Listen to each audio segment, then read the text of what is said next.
তাদের অনেক টেনশন হচ্ছিল।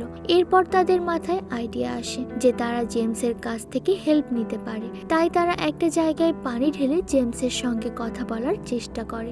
জ্যাক তখন জেমসকে বলে যে তুমি তো ম্যাজিশিয়ান, টাকা ছাপিয়ে আমাদেরকে দিতে পারো। তখন জেমস তাকে বলে যে আমি একজন ম্যাজিশিয়ান, কোনো ব্যাংকের মালিক নই। আজকে আমার নিজের এই অবস্থা হয়েছে শুধুমাত্র টাকার জন্যই, তাই এই বিষয়ে আমি তোমাদেরকে কোনো হেল্প করতে পারবো না। কিন্তু তোমরা আগে প্লিজ জুলিয়াকে খুঁজে বের করো। এরপর তারা 3 বন্ধু মিলে ইন্টারনেটে জুলিয়ার ব্যাপারে অনেক খোঁজ খবর করতে থাকে। আর অনেক খোঁজাখুঁজির পর একটা জায়গায় তারা জুলিয়ার বাসার অ্যাড্রেস পেয়ে যায়। কিন্তু তারা যখন জুলিয়ার বাসার দিকে যাচ্ছিল তখন মার্থারের সেই ক্রিয়েচারটা তাদেরকে ফলো করতে থাকে। এরপর সে মার্থারকেও সেখানে ডেকে নিয়ে আসে। মার্থার সেখানে আসার পর তার জাদু শক্তি ব্যবহার করে তাদের কাছ থেকে ওই রেইনকোটটা ছিনিয়ে নেওয়ার চেষ্টা করে। তারা 3 জন তো অনেক কষ্ট করে মার্থারের কাছ থেকে রেইনকোটটা বাঁচাতে চায়, কিন্তু একটা ম্যাজিশিয়ানের কাছে তো তাদের 3 জন বাচ্চার শক্তি এমন কিছুই না। আর শেষ পর্যন্ত মার্থার তার কাছ থেকে সেই রেইনকোটটা নিয়ে ওখান থেকে চলে যায়। রেইনকোটটা তার আস্তানায় নিয়ে আসার পর সে ওটার মধ্যে কিছু খোঁজার চেষ্টা করছিল, কিন্তু কিছুই পাচ্ছিল না, কারণ ওই রেইনকোটের উপরে তো জুলিয়ার জাদু করা ছিল। অন্যদিকে জ্যাকরাও ওই জুলিয়ার বাড়িতে পৌঁছে যায়। এখানেই ঘটে একটা আজব ঘটনা, কারণ 86 বছর পার হয়ে গেলেও জুলিয়া দেখতে সেমই রয়ে গেছে। 3 জন তো কিছুতেই বুঝতে পারছিল না যে সে একদম যুবতী কিভাবে আছে। তারা জুলিয়ার কাছে জিজ্ঞেস করে তুমি কি আসলে জুলিয়া নাকি অন্য কেউ। জুলিয়া বলে দেখো তোমরা জানো আমি একজন ম্যাজিশিয়ান, তাই জাদুবিদ্যার প্রভাবেই আমি আমার যৌবনকে ধরে রেখেছি। এই সবকিছু আসলে জাদুর জন্যই হয়েছে, কিন্তু এইভাবে নিজের বয়স ধরে রাখা কিন্তু একটা অভিশাপ। সামনেই দেখবে বাচ্চারা বড় হয়ে মারা যাবে, অথচ তুমি এরকম থাকবে। আর আমি জানি তোমরা 3 জন এখানে কি কারণে এসেছো। তোমাদেরকে জেমস আমার কাছে পাঠিয়েছে, তাই না? আমি নিজে ওই ভুলটা করার পর, মানে জেমসের ওপর জাদু করার পর 86 বছর ধরেই পস্তাচ্ছি। আমার মনে হচ্ছে যে আমি জেমসের সাথে ভুল কিছু করেছি। এটা আমার করা একদমই উচিত হয়নি। অনেকবার চেষ্টা করেছি আমার মন্ত্রকে আবার ফিরিয়ে নিয়ে জেমসকে মুক্ত করে দেওয়ার, কিন্তু এটা কোনোভাবেই হচ্ছিল না। আসলে ওই মন্ত্রের পিরিয়ডটা ছিল 86 বছর, আর আজকে কিন্তু 86 বছর পূর্ণ হওয়ার লাস্ট দিন। তাই আজকে এই মন্ত্রটাকে আবার ফিরিয়ে নিয়ে জেমসকে মুক্ত করা সম্ভব, কিন্তু কোনোভাবে যদি আজকে এই মন্ত্রতে মুক্ত না হতে পারে তাহলে তাকে আরো 86 বছর অপেক্ষা করতে হবে। জুলিয়ার মুখে এরকম কথা শুনে তো তারা 3 জন পুরো অবাক হয়ে যায়। তখন তারা 3 জন জুলিয়াকে বলে যে তোমার কাছে আসার সময় আমাদের কাছ থেকে রেইনকোটটা নিয়ে যাওয়া হয়েছে, তবে তুমি চিন্তা করো না, যে করে হোক আমরা আজকে রেইনকোটটা আবারও তোমার কাছে এনে দিব। এরপর তারা 3 জন চিন্তা করতে থাকে যে মার্থারকে তারা কোথায় পাবে। যেহেতু মার্থার তাদের ক্লাস টিচার ছিল, তাই অলিভিয়া বলে আমার স্কুলে তাকে পেতে পারি।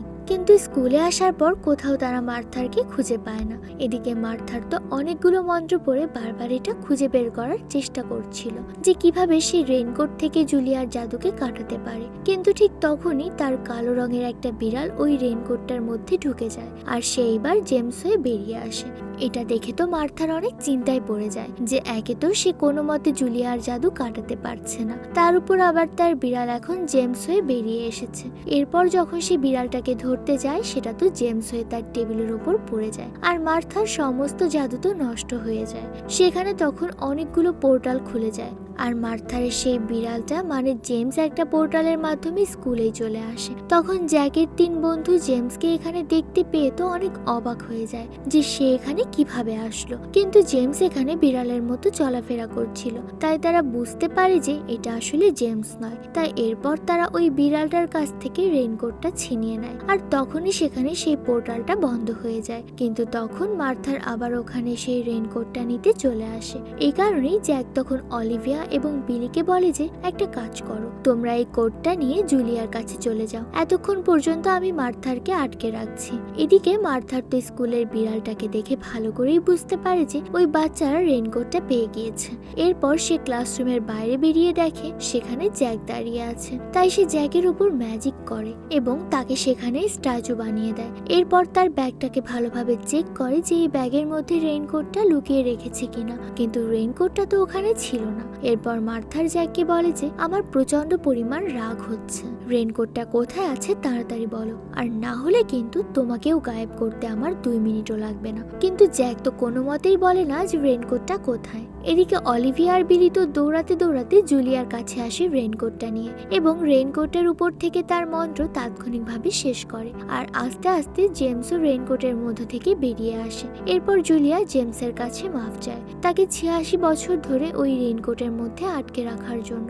তখন জেমস তাকে বলে যে তুমি মাফ চাচ্ছ কেন, ভুল তো আমি করেছি, আমি তোমার কাছ থেকে ওই ব্রুসটা চুরি করেছিলাম। এরপর জেমস তাকে সেই ব্রুসটা ফিরিয়ে দেয় আর জুলিয়াও অনেক খুশি হয়ে যায়। কিন্তু জেমস বেরিয়ে তো জ্যাককে কোথাও দেখতে পায় না। তখন অলিভিয়া তাকে বলে যে সে মার্থারকে আটকাতে গিয়েছে, এখন আমাদের কাজ তাকে বাঁচানো। এদিকে মার্থার তাকে একটা খাঁচার মধ্যে বন্দি করে রেখেছে। তখন জ্যাক তাকে প্রশ্ন করে যে আসলে তুমি রেইনকোটটা করবেটা কি বলো তো আমাকে। এখন মার্থার তাকে বলে যে ওই রেইনকোটটার মধ্যে জেমস নামের একটা ম্যাজিশিয়ান আটকে আছে, তার কাছে একটা জাদুর ব্রুস আছে, ওটা আমার চাই। ওই ব্রুসটা নিয়েই আমি আমার অমরত্ব লাভ করব। ওই ব্রুসটা আসলে আমার ছিল, কিন্তু আমার বোন ওটা আমার কাছ থেকে জোর করে কেড়ে নিয়েছে আর নিজেই অমরত্ব অর্জন করে বসে আছে। যদি আজকে আমি ওই ব্রুসটা না পাই তাহলে চিরকাল আমি একজন সাধারণ মানুষ হয়ে থাকবো। এদিকে জ্যাক তো এটা শুনে পুরোপুরি অবাক হয়ে গিয়েছে যে মার্থার আর জুলিয়া একে অপরের বোন। এরপর মার্থার যখন জ্যাকের ওপর হামলা করতে যায় ঠিক সেই সময় মার্থার ক্রিয়েচারটা একটা পোর্টাল ওপেন করে আর সেটা গিয়ে ওপেন হয় সোজা জুলিয়ার বাড়িতে, কারণ ওই ক্রিয়েচারটাও চাচ্ছিল না মার্থার জ্যাকের কোনো ক্ষতি করুক। ওই পোর্টালটা দেখা মাত্রই জুলিয়া সহ বাকিরা মার্থারের কাছে চলে আসে। এরপর জুলিয়া মার্থারকে বলে যে আমাকে ক্ষমা করে দাও, আমি তো তোমার কাছ থেকে ব্রুসটা চুরি করে অনেক বড় ভুল করে ফেলেছি, কিন্তু আমি আমার ভুলটা এখন বুঝতে পেরেছি, তাই এটা এখন তোমাকে ফিরিয়ে দিতে চাই। এটা শুনে তো মার্থার চমকে যায়, কারণ সে মনে করে জুলিয়া এখনো তার শত্রু, কিন্তু জুলিয়া তো আসলে শুধরে গিয়েছে। তাই মার্থার তখন জ্যাককে মুক্ত করে দেয় আর ব্রুসটা পেয়ে তো মার্থার এখন তার যৌবন ফিরে পায়। দুই বোনের মধ্যে যে ভুল বুঝাবুঝি ছিল সেটাও শেষ হয়ে যায়। অন্যদিকে তো হাওয়ার্ড চলে যায় মেরির কাছে আর বলে যে আগেরবার একটা নকল উকিল দিয়ে তুমি আমাকে ভুল বুঝিয়েছিলে, কিন্তু এখন এই ঘর তোমাকে আমার কাছে বিক্রি করতেই হবে। আর তখনই সেখানে জ্যাক সেখানে বাকি সবাইকে নিয়ে পৌঁছে যায়। সেখানে মার্থার এবং জুলিয়া বলে যে হাওয়ার্ড, আমরা ভালো করেই জানি যে তুমি কি করতে যাচ্ছ, কিন্তু তোমার এই প্ল্যান তো আমরা কোনোভাবেই সফল হতে দিব না। তখন হাওয়ার্ড একটু হাসতে হাসতে বলে যে তোমাদের আসতে অনেকটা দেরি হয়ে গিয়েছে, কারণ ম্যারি আমার কাছে এই ঘরটা অলরেডি বিক্রি করে দিয়েছে। এটা বলা মাত্র সে ম্যারিকে নিয়ে সেখান থেকে অদৃশ্য হয়ে যায়। জেমস তো এখানে কিছুই বুঝতে পারে না যে হাওয়ার্ড আসলে কে আর সে তাকে কি করতে বাঁচাচ্ছে। তখন জুলিয়া তাদেরকে বলে যে হাওয়ার্ড অনেক শয়তান একজন জাদুকর আর সে অনেক শয়তানি মন্ত্র ব্যবহার করে, আর এই মন্ত্রের সাহায্য নিয়ে সে পৃথিবীর সব থেকে বেশি পাওয়ারফুল হতে চায়। তবে এখানে একটা বিষয় আছে, হাওয়ার্ড যে মন্ত্রটা ব্যবহার করছে এটা সে 100 বছরে মাত্র একবারই ব্যবহার করতে পারবে। সেই মন্ত্রটা আগেও একবার ব্যবহার করতে চেয়েছিল, কিন্তু বাকি জাদুকররা তাকে একসাথে থামিয়ে দিয়েছিল। কিন্তু আজকে আবারও সে এই মন্ত্রটা ব্যবহার করতে চাচ্ছে। এই মন্ত্রটা ব্যবহার করতে 3টি বিশেষ ধরনের জায়গার প্রয়োজন, আর এই 3টা জায়গার মিডল পয়েন্টে এসে এই মন্ত্রটা ব্যবহার করতে পারবে। আর এই মন্ত্রটা ব্যবহার করার জন্য তার 3টা জায়গার প্রয়োজন, আর ওই 3টা জায়গায় হাওয়ার্ডের নিজের হতে হবে। আর এই জন্য সে বিভিন্ন রকম ছলচাতুরি ব্যবহার করে জায়গাগুলো জোর করে মানুষদের কাছ থেকে কিনে নেয়। তাহলে বন্ধুরা এবার বুঝতে পারছো তো কেন সে জেমসের কাছ থেকে ওই থিয়েটারটা ওইভাবে কিনে নিয়েছিল, আর এখন সে ম্যারির কাছ থেকে এই বাড়িটাও নিয়ে নিল। তবে 2টা জায়গা তো হয়ে গিয়েছে, কিন্তু 3 নাম্বার জায়গাটা তারা এখনো জানতো না। তখন জ্যাক তাদেরকে বলে যে এমনও তো হতে পারে যে 3 নাম্বার স্থানটা জ্যাকের অফিস। তখন জুলিয়া তার জাদু শক্তি ব্যবহার করে দেখে নেয় যে আসলে ওই 3 নাম্বার জায়গাটা হাওয়ার্ডের অফিস, আর হাওয়ার্ড এখন ওই 3টা জায়গার মাঝখানে বসেই তার এই মন্ত্রটা পাঠ করবে। এরপর তারা সবাই মিলে সেই জায়গায় চলে যায়, আর ওখানে যাওয়ার পর সত্যি সত্যি হাওয়ার্ডকে দেখতে পায়। জুলিয়া আর মার্থার তখন তার উপর জাদু করার চেষ্টা করে, কিন্তু হাওয়ার্ডের জাদুর কাছে তাদের জাদু কাজই করছিল না। এবার হাওয়ার্ড যখন ওই মন্ত্রটা পড়তে শুরু করে সেখানে কেমন যেন একটা অদ্ভুত আবহাওয়া তৈরি হয়ে যায়। তখন হাওয়ার্ড বলে যে আমার এখন এমন একজন মানুষকে লাগবে যে স্বইচ্ছায় এই ধোঁয়ার মধ্যে প্রবেশ করবে, আর যে এই কাজটা করবে আমি তার সব ইচ্ছাই পূরণ করে দেব। এটা শোনার পর জেমস বলে যে আমি এই কাজটা করার জন্য প্রস্তুত। কিন্তু এরপর জেমস চালাকি করে যখনই হাওয়ার্ডের সঙ্গে হ্যান্ডশেক করতে যায় তখন তার হাত থেকে ওই আংটিটা সরিয়ে নেয় আর সেটাকে নিয়ে জুলিয়ার কাছে দিয়ে দেয়, যা দেখে তো হাওয়ার্ড প্রচন্ড রেগে যায়। ওই আংটিটা পাওয়ার পর তো জুলিয়া আর মার্থার একসঙ্গে জাদু করে হাওয়ার্ডকে ওই ধোঁয়ার মধ্যে ঢুকিয়ে দেয়। হাওয়ার্ডের এরকম বিনাশ দেখে তো সেখানে থাকা সবাই অনেক খুশি হয়ে যায়। আর এরপর গল্পের শেষ দৃশ্যে আমরা দেখতে পাই যে ক্যাট তার একটা পার্টিতে জ্যাককে ইনভাইট করেছিল।